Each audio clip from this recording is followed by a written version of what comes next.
कार्तिक महात्म अध्याय 19वां। नारद जी कहने लगे कि राजा पृथु कार्तिक कृष्णा त्रयोदशी से शुक्ला तृतीया तक यमराज को प्रसन्न करने के लिए दीपक जलाना चाहिए। इससे अकाल मृत्यु आदि नहीं होती। चतुर्दशी को नरक चतुर्दशी भी कहते हैं। उस दिन तिल का तेल, अपामार्ग तथा दुर्वा आदि लगाकर स्नान करना चाहिए।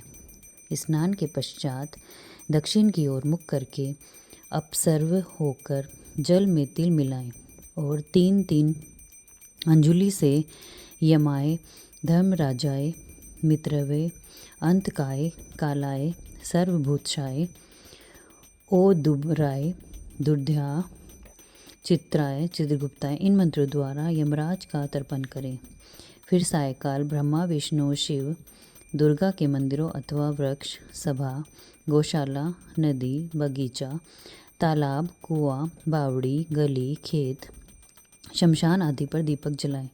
रात्रि को श्री लक्ष्मी जी का पूजन करें। यदि कोई शस्त्र से मरा गया हो तो चतुर्दशी को उसके निवृत्त भी दीपदान करें।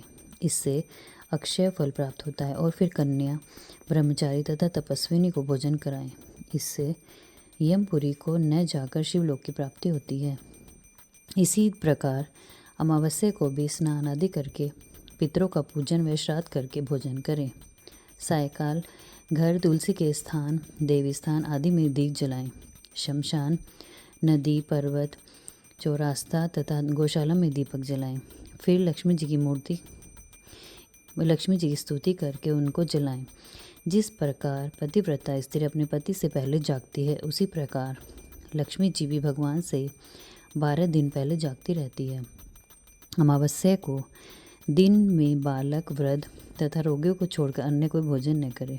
सायकाल में लक्ष्मी पूजन करने के बाद स्वयं भोजन करें। घर को फूलमाला आदि सजाकर रात्रि को सारे घर में दीपदान करें। घर के सभी स्त्री पुरुष नवीन वस्त्र धारण करें और समस्त रात्रि नृत्य, गीत आदि का आचरण करें। रात्रि भर दीपक जलाना चाहिए। उस रात्रि को लक्ष्मी जी सब घरों में घूमती है तथा जो घर अधिक सुंदर और रमणीय होता है उसमें बहुत दिनों तक निवास करती है। एक पहर रात्रि शेष रहने पर घर का दरिद्र रूप कूड़ा करकट सूप या पुराने पंखे पर रखकर बाहर फेंक देना चाहिए। ऐसा करने से वह घर धन धान्य से पूर्ण होता है। इसके दूसरे दिन गोवर्धन बनाकर बंधु बांधव सहित पूजन करके ब्राह्मणों को भोजन कराएं। स्वयं भी नवीन अन्न का भोजन करें।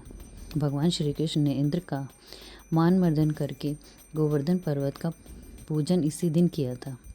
सायकाल के समय गो बैल का पूजन करके उनसे अपने तथा परिवार के भरण पोषण व रक्षा के लिए प्रार्थना करें। बलि और उसकी पत्नी विद्यावली की मूर्ति बनाकर सायकाल के समय पूजन करके दान आदि क्रिया करने वाला परिवार सदा सुखी रहता है।